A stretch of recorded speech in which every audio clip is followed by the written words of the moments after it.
ഇതാണ് അമ്മച്ചി. ഞാൻ എപ്പോഴും വീഡിയോയിൽ പറയാറുള്ള അമ്മച്ചി ഇതാണ് കേട്ടോ. എനിക്ക് സംസാരിക്കുമ്പോൾ എന്തെങ്കിലും ബുദ്ധിമുട്ട് നിങ്ങൾക്ക് തോന്നുന്നുണ്ടോ? കാരണം എന്താണെന്ന് അറിയും, പല്ലുമ്മയൊക്കെ ഇട്ടിട്ടുണ്ട്. അതാണ് കേട്ടോ. സംസാരം എത്ര ക്ലിയർ ഉണ്ടെന്ന് എനിക്കറിയില്ല. ഇപ്പോൾ അമ്മച്ചിയായിട്ട് വീഡിയോ ഒക്കെ ചെയ്യണമെന്ന് വിചാരിച്ചിട്ട് വന്നതാ, ഒന്നിനും പറ്റിയില്ല. ഇപ്പോൾ തന്നെ ഞാൻ എയർപോർട്ടിലേക്ക് തിരിച്ച് അങ്ങോട്ട് ദുബായിക്ക് ഞാൻ വരാൻ നിൽക്കുക, ഷാർജയ്ക്ക് പോകാൻ നിൽക്കുക ഇപ്പോൾ. അപ്പോൾ ഞങ്ങളിപ്പോൾ ഒരു ഇൻട്രോ ഷൂട്ട് ചെയ്തത്. ഇത് ഏത് കറിയുടെ ഫ്രണ്ടിൽ ഇടാൻ പോണെന്ന് എനിക്കറിയില്ല. ചിലപ്പോൾ മിക്കതും ഒരെണ്ണ ഞാൻ ഷൂട്ട് ചെയ്തിട്ടുള്ളൂ. അമ്മച്ചിയുടെ റെസിപ്പി മീൻ പീര അല്ലേ, മീൻ പീരയിലാവും ഇതിൻ്റെ ഇൻട്രോ വരെ മിക്കതും. അപ്പോൾ ഇനി നമുക്ക് ദുബായിൽ വെച്ചിട്ട് കാണാം, ഇനി വീഡിയോസൊക്കെ ഇടാം. അപ്പോൾ ഇതാണ് അമ്മച്ചി കേട്ടോ. അപ്പോൾ മിക്കതും അടുത്ത പ്രാവശ്യമൊക്കെ നമുക്ക് അമ്മച്ചിയുടെ കൂടുതൽ റെസിപ്പീസ് ഇടാം അല്ലേ. ഇപ്രാവശ്യം സമയം കിട്ടിയിട്ടില്ല, അതാണ്. പിന്നെ അമ്മച്ചി അധികം സംസാരിക്കില്ല. എന്തെങ്കിലും പറയാനുണ്ടോ? അത്യാവശ്യം സംസാരിക്കുകയൊക്കെ ചെയ്യും. പിന്നെ അത്രയും അതില്ല, അതില്ലാത്തോണ്ട് സംസാരിക്കുകയൊക്കെ ചെയ്യും. ഒന്നും പിടുത്തം കിട്ടണം, ഇതിൽ പറഞ്ഞ് ശീലമില്ലാത്തതുകൊണ്ടാണ്. അപ്പൊ അതാണ് വിശേഷം. അപ്പൊ നമുക്ക് വീഡിയോ കണ്ടു നോക്കാം, നിങ്ങൾക്ക് ഇഷ്ടമാവും. അപ്പൊ അമ്മച്ചിയായിട്ടുള്ള വീഡിയോസ് നമുക്ക് ഇനി അടുത്ത പ്രാവശ്യത്തേക്ക് നോക്കാം. ഇപ്രാവശ്യം പറ്റില്ല, എൻജോയ് ചെയ്യാൻ പറ്റുന്നില്ല ക്യാമറയും കൊണ്ട് നടക്കുമ്പോൾ അല്ലേ. നമുക്ക് അധികം ദിവസം 30 ദിവസം കൂടി ഇല്ലാത്ത ഒരവസ്ഥയിലല്ല വന്നേക്കുന്നത്. അപ്പൊ പിന്നെ സമയമില്ല, അതാണ് ഒന്നാമത്തെ കാര്യം. അപ്പൊ നമുക്ക് അടുത്ത വീഡിയോയിൽ കാണാം. സൗണ്ടും ക്ലിയർ ആവുന്നുണ്ടോ എന്ന് എനിക്കറിയില്ല. അപ്പൊ എന്തായാലും നമുക്ക് നിങ്ങൾ റെസിപ്പി കണ്ടുകൊണ്ട് നിങ്ങൾക്ക് നല്ല ഇഷ്ടം. മീൻ പീര വെക്കാൻ പോവാണ് കേട്ടോ. അപ്പോൾ നമ്മൾ 1 കിലോ ചാള എടുത്തിട്ടുണ്ട്. ഇങ്ങനത്തെ മൺചട്ടിയിൽ വേണമെങ്കിൽ തയ്യാറാക്കാം, പക്ഷേ നോൺ സ്റ്റിക്കിലാകുമ്പോൾ ഇത്തിരിയും കൂടി ഒലർന്ന് കിട്ടുമെന്നാണ് അമ്മച്ചി പറഞ്ഞത്. അപ്പോൾ നമുക്ക് നോൺ സ്റ്റിക്കിൽ ചെയ്യാം, കുഴപ്പമില്ല. അപ്പോൾ 1 കിലോ ചാള കഴുകി വൃത്തിയാക്കിയിട്ട് അതിൻ്റെ മറ്റേ ഉള്ളിലത്തെ കുടലും പിന്നെ തലയും പിന്നെ ആ മുതുകത്തെ മുള്ളൊക്കെ കളഞ്ഞിട്ട് വൃത്തിയാക്കി എടുത്തതാണ്. ഇതുപോലെ തന്നെ എടുക്കണം, അപ്പോഴാണ് നമുക്കിത് കുടഞ്ഞെടുക്കാനായിട്ട് പറ്റുള്ളൂ. കാണിച്ചു തരാം ഞാൻ. ചാളയിലേക്ക് ഉപ്പ് അല്ലേ, ഉപ്പ് പാകത്തിന് ഉപ്പിട്ട് കൊടുക്കാം. പിടിക്കാൻ തരത്തിൽ ഉപ്പിടുക. പിന്നെ മഞ്ഞൾപ്പൊടി അതും കുറച്ചിട്ട് കൊടുക്കുക. ഒരു 1/2 ടീസ്പൂൺ എടുക്കാം. 1/2 ടീസ്പൂൺ എടുക്കാം. മീതിട്ട് കൊടുക്കുക. മഞ്ഞൾപ്പൊടി. പിന്നെ നമുക്ക് വേണ്ടത് കുടപ്പുളി വെള്ളത്തിലിട്ട് വെച്ചത്. ഒരു കുടപ്പുളി, അതെ കുടപ്പുളി ഒരു 5-6 ഉണ്ട്. ഇത് ചെറുതായതുകൊണ്ട്, വലുതാണെങ്കിൽ 3 മതി. വലുതാണെങ്കിൽ 3 മതിയാവും. ഒരു 3 തന്നെ ഉണ്ടാവുള്ളൂ. ഒരു 1/2 ഗ്ലാസ് വെള്ളം ഒഴിച്ചിട്ട് ഇങ്ങനെ വെച്ചേക്കാം. ഈ പിഞ്ഞാണത്തിലുള്ള വെള്ളം വേണ്ടോ നമുക്ക്? അപ്പൊ അത് ഇതിലേക്ക് ഒഴിക്കാനല്ലേ? ഇത് ഒഴിക്കാനല്ലേ? വെള്ളം ഒഴിക്കില്ലേ? വെള്ളം ഒഴിക്കും.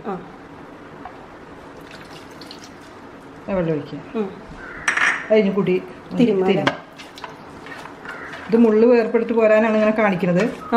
മുള്ളോട് കൂടി ആകുമ്പോൾ അതിന് സ്വാദം ഉണ്ടാവില്ല.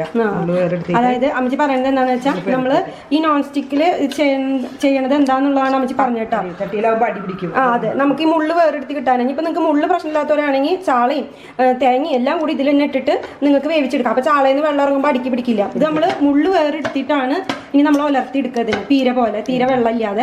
അപ്പൊ അതിന് വേണ്ടിയിട്ടാണ് അമ്മച്ചി ഇങ്ങനെ ചെയ്യണത് കേട്ടോ. സ്റ്റവ് ഓൺ ചെയ്തിട്ട് ഇനി മൂടി വെച്ച് വേവിക്കുക. മീഡിയം ഫ്ലെയിമിൽ വെച്ചാൽ മതിയോ അല്ലേ? മീഡിയം മൂടി വെക്കുക. മൂടി വെച്ചിട്ട് 2-3 മിനിറ്റ് ഒന്ന് വേവിച്ചെടുക്കാം. 8 ചുള ചുവന്നുള്ളി, ചെറിയുള്ളി, പിന്നെ 2 അല്ലി വെളുത്തുള്ളി, പിന്നെ ഒരു ചെറിയൊരു കഷ്ണം ഇഞ്ചി, 1 ഇഞ്ച് നീളമൊക്കെ ഉള്ള ചെറിയൊരു കഷ്ണം ഇഞ്ചി. ഇനി ചതച്ചെടുക്കുക. ഇത് ചതച്ചെടുക്കുക.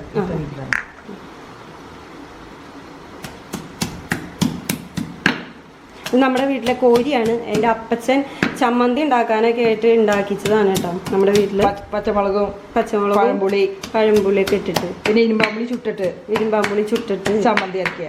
അതൊക്കെ ചെയ്യണതാണ്. അതിലിട്ടിട്ടാണ് കേട്ടോ നമ്മൾ ചതച്ചെടുക്കുന്നത്. ഇനിയിപ്പോൾ അത് ഞാൻ കാണിക്കണില്ല, ചതച്ചെടുക്കുക ഈ സാധനങ്ങളൊക്കെ. ഒരു 2-3 മിനിറ്റ് ഒന്ന് മൂടി വെച്ചാൽ മതി. അതുപോലെ വാരുമ്പോൾ ഇങ്ങനെ വിട്ട പോലെ കാണും. നമുക്കിത് അധികം വേവേണ്ട ആവശ്യമില്ല. കുറഞ്ഞെടുക്കണ സമയം ഞങ്ങൾ 2 പേരും ഇതുപോലെ വാക്കുകളൊക്കെ ഉപയോഗിക്കും. അപ്പൊ ഇത് കുടഞ്ഞെടുക്കേണ്ട പ്രായമായിട്ട് അതെ, വേവേണ്ട ആവശ്യമില്ല നമുക്ക്. ഇനി ഇത് വേവിക്കുമ്പോൾ അതൊന്ന് മുള്ളുമുന്ന് കുടഞ്ഞെടുക്കാൻ വേണ്ടോ. അപ്പൊ ഇതായി. അപ്പൊ ഇനി നമുക്ക് തീ ഓഫ് ചെയ്ത് കൊടുക്കുക. ഇനി ഇതൊന്ന് ചൂടാറി കഴിഞ്ഞാൽ ഒത്തിരി കൂടി നമുക്ക് സുഖത്തിൽ അതിങ്ങോട്ട് വേറെടുത്തെടുക്കാം. ചൂടോടെ ആക്കണമെങ്കിൽ ആക്കാം. ഒന്ന് ചൂടാറിയാൽ നല്ലതാ അല്ലേ? ചൂടായിട്ട് മതി. ചൂടാറിയിട്ടുണ്ട്. ഇനി നമുക്ക് മുള്ളുമെന്ന് വേറെടുത്തിരിക്കട്ടെ. അത് ഇതുപോലെ കയ്യിലെടുത്തിട്ട് നമ്മളിതേ ഇതുപോലെ ടീസ്പൂൺ കൊണ്ട് ഒന്ന് വേറെടുത്തി കൊടുത്താൽ മതി. അപ്പോൾ താഴേക്കാണ്ട് വീണോളൂ, കഴുമ്പ് മാത്രമായിട്ട്.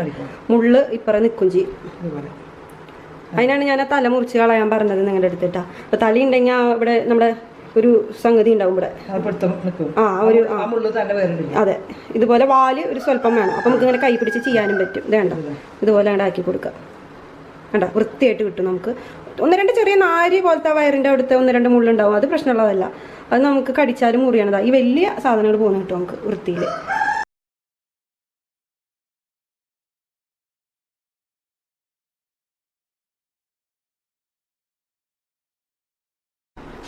ആ മീനൊന്ന് കൈ കൊണ്ട് ഒന്ന് ഉടയ്ക്കുക. ഉപ്പൊക്കെ നോക്കണം കേട്ടോ, ഉപ്പുണ്ടോ ഇല്ലയെന്നൊക്കെ നോക്കുക. പിന്നെ ഇതേ നമ്മൾ ചതച്ച് വെച്ചിട്ടുള്ള ചുവന്നുള്ളിയും ഇഞ്ചിയും പിന്നെ 2 വെളുത്തുള്ളിയും പിന്നെ അതുപോലെ ഞങ്ങൾ ചീനിമുളകാണ് എടുത്തേക്കണേ. എത്ര എടുത്തിട്ടുണ്ടാവും? 10 ചീനിമുളക്.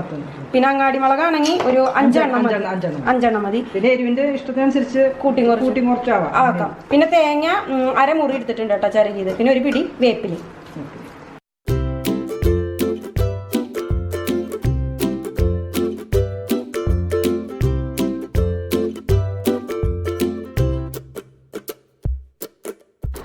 കുറച്ച് 2 ടീസ്പൂണ് പച്ച വെളിച്ചെണ്ണ മീതങ്ങനെ. ഇനി നമുക്കിത് മൂടി വെച്ച് വേവിക്കാം കേട്ടോ. മീഡിയം ഫ്ലെയിമിൽ വെച്ചിട്ട് നമ്മളൊന്ന് വേവിച്ചെടുക്കുക. തീ കൂട്ടി വെക്കേണ്ട, വെള്ളമൊന്നും ഇല്ല ഇതിൽ. ഞാൻ അതിരുന്ന് വറ്റി ഒലർന്ന് വരണം നമ്മുടെ തോരൻ്റെ പരുവം പോലെ. ഞാൻ ഒരു വീഡിയോയിൽ കാണിച്ചിട്ടുണ്ടായിരുന്നില്ലേ, അങ്ങനെ കുറേ പേര് ചോദിച്ചിട്ടുണ്ടായിരുന്നു മീൻ പീരയുടെ റെസിപ്പി. അതുപോലെ നമുക്കിത് ഒലർത്തിയെടുക്കണതിന്. അപ്പോൾ ഇത് നമ്മൾ ഇതുപോലെ നല്ലോണം ഇളക്കി കൊടുക്കണം കേട്ടോ. അതിപ്പോൾ ഒരു റൗണ്ട് നമ്മൾ തുറന്നിട്ട് ഇളക്കിയിട്ടുണ്ടായിരുന്നു അമ്മച്ചി. ഒരു 2-3 മിനിറ്റ് കഴിഞ്ഞപ്പോൾ ഒന്ന് ഇളക്കി കൊടുത്തിട്ടുണ്ടായിരുന്നു. അപ്പോൾ വെള്ളമൊന്നുമില്ല, നമുക്ക് നല്ലോണം ഒലർത്തിയെടുക്കാനായിട്ട് പറ്റും. ഇനി നമ്മൾ മൂടി വയ്ക്കണം നിർബന്ധമില്ല. ഒരു മീഡിയം ഫ്ലെയിമിൽ ഇട്ടിട്ട് ഒരു 10-15 മിനിറ്റ് നല്ലോണം, നിങ്ങൾക്ക് എത്രത്തോളം ആവണം അത്രത്തോളം ഇങ്ങനെ ഒലർത്തിയെടുക്കാം. പക്ഷെ ഞങ്ങൾ നല്ല മുരുമുരാന്നനെ ആവണ വരെ ഒരു 10-15 മിനിറ്റൊക്കെ മീഡിയം ഫ്ലെയിമിലിട്ടിട്ട് ഇങ്ങനെ മൂപ്പിച്ചെടുക്കും ഇതിനെ.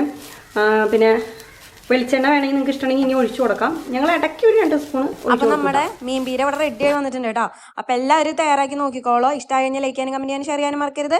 ഇഷ്ടമായില്ലെങ്കിൽ ഞാൻ എപ്പോഴും പറയണ പോലെ നമുക്ക് അടുത്ത വീഡിയോയിൽ കാണാം.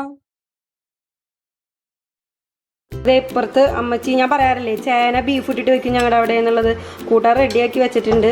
കണ്ട അടിപൊളി നെയ്യുള്ള ബീഫ് ഇട്ട് വെച്ച ചേനക്കറിയാണ്, വറുത്തരച്ച് വെച്ചതാണ് കേട്ടോ. അടിപൊളി ചേനക്കറി. കുക്കർ ആടിക്കൊണ്ടിരിക്കുക. അമ്മച്ചി ഒന്ന് പിടിച്ചതിൻ്റെ കാല്. കണ്ട അടിപൊളി ചേന ഇട്ട് വെച്ച ബീഫ് കറി. നല്ല മണം വരുന്നുണ്ട്. അടിപൊളി കൂട്ടാനാണ് കേട്ടോ. അത് ഇപ്പുറത്തുണ്ട്. നമുക്ക് അപ്പുറത്ത് മീൻ പീരയും കൂടി വെക്കണം. പോർക്ക് പോലെ ഉണ്ട്. ഇത് നെയ്യ് കഷ്ണമാണ്. അത് നെയ്യ്. ഇത് ഞങ്ങൾക്ക് ഭയങ്കര ഇഷ്ടമായി. നെയ്യ് കഴിക്കാൻ നല്ല ടേസ്റ്റാണ്. പിന്നെ അമ്മച്ചിയുടെ മുഖം കാണിക്കരുതെന്നാണ് പറഞ്ഞത്. അപ്പം എന്തായാലും ഞാൻ കാണിക്കണത്. കുമ്പിട്ട് പോലെ